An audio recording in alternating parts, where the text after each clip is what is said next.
Some more stats to know on the QBs from the spring game. Well, Corn got the heaviest reps under center, while Spate was extremely efficient.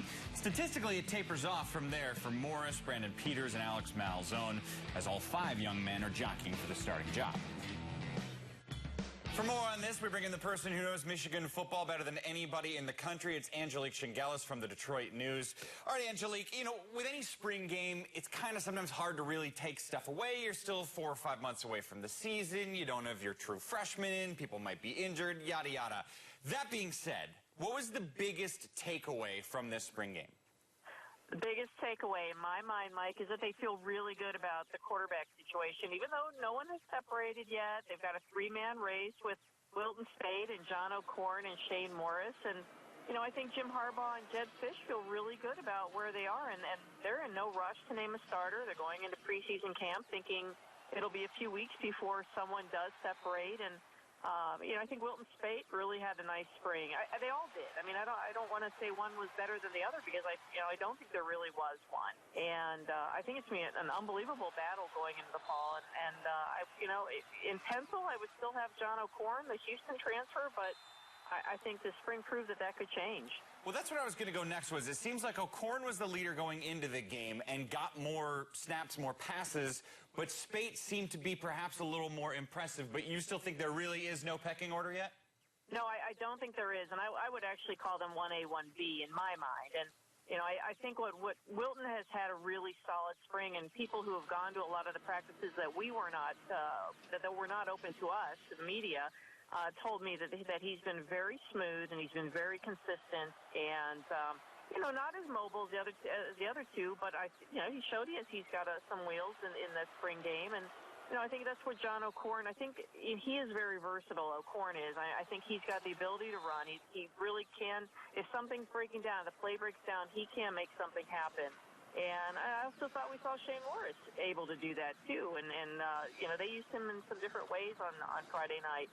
So I think that they feel really good about where this is and this competition, and they feel good about the offensive line, which is got 4 starters back, and the running backs are deep. So I think they feel very good about that the offense in general. Last one on the QBs. It sounds like you're saying people should not read in too much to the fact that Shane Morris also played a little wide receiver then.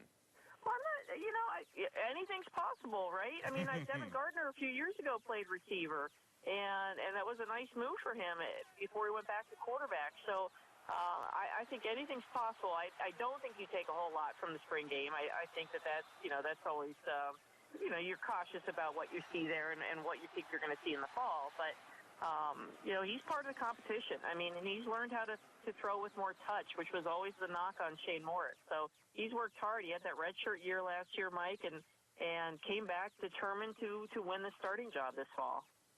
You also mentioned the running game. Specifically, a lot was made out of Ty Isaac, the running back. What did you see from him?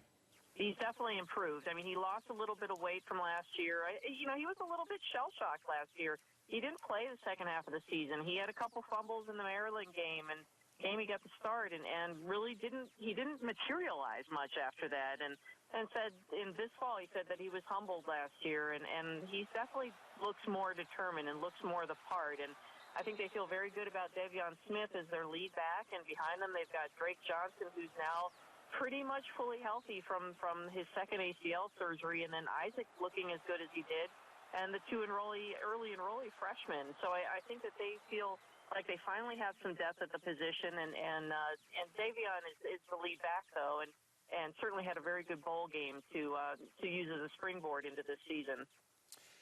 Other side of the ball, new defensive coordinator on defense. How similar or different did things look on the defensive side of things? Well, he definitely wasn't going to show a whole lot. And then, he said that going in, and particularly in terms of Jabril Peppers and how they're using him and how they could use him this fall. And, I think he is a very electric guy, Don Brown is, and he's all about blitzing and attacking and being aggressive, and he really has the pieces to the puzzle to make that happen this fall. This defensive line is top-notch.